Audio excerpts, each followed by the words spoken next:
Wel, mae wedi bod yn gymaint o fraint bod rhan o'r Nghystadleuaeth Dysgwr y Flwyddyn.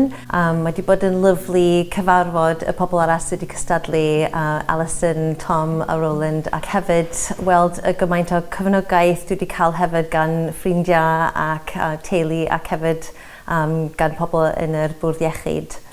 Oedd yn profiad wych, i fod yn onest. Oedd yn lot fwy o profiad nag o'n i'n meddwl. Y diwrnod wedi ennill, dwi ddim yn gwybod be i dweud, ti'n gwybod jyst mwy sioct, ond mae wedi jyst bod yn profiad gwych. Wel, ers cyrraedd y rest o fer Dysgwr y Flwyddyn, dwi jyst wedi cario ymlaen efo pob beth o'n i'n neud cyn neud y cystadleuaeth, i fod yn onest.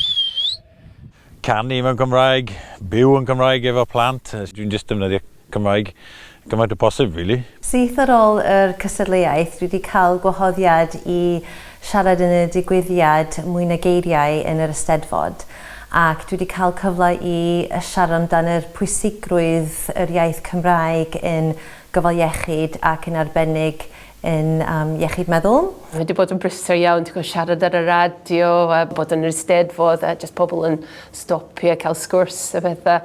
Dwi wedi bod yn sgwennu darn i golwg, S4C, dwi wedi bod yn siarad efo nhw, dwi wedi bod gwmpas ysgolion, Siarfon, ti'n gwybod, i trio deud pam mae'r iaith yn pwysig, a trio encourage mwy o rheni, siarad mwy o Cymraeg i helpu plant nhw. Ac mae wedi bod yn anhygoel clywed gymaint o storis gan pobl draws Cymru ynglyn â sut maen nhw wedi dysgu Cymraeg yn y gwaith ac pa fath o wahaniaeth mae'n neud i cleifion.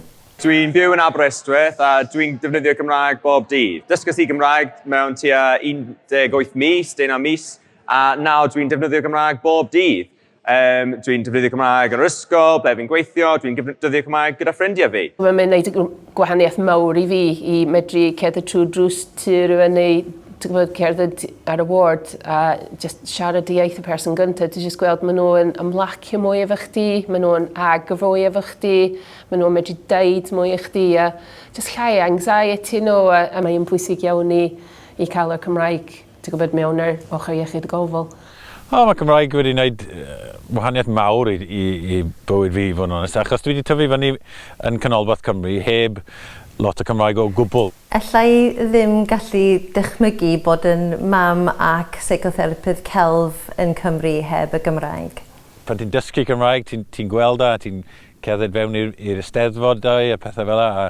Mae'n just wedi agor dros i'r byd hollol wahanol yn Cymru. Mae'n wych o'r teg. Dwi'n siarad just pwysad just bach mwy o hyder i pobl bod ti'n medru siarad Cymraeg a dim yn pwysad nhw yn llawn, ond just gwneud nhw'n y ffordd hwyl a just help nhw i dysgu a wedyn maen nhw'n mynd i helpu cleifion hefyd a maen nhw'n gweld mae yn gwneud y gwahaniaeth. Oherwydd dwi'n dod o Ganada, mae wedi helpu fi wneud Cymru yn gatref ac hefyd creu perthynas efo'r cymuned a phlannu greiddiau.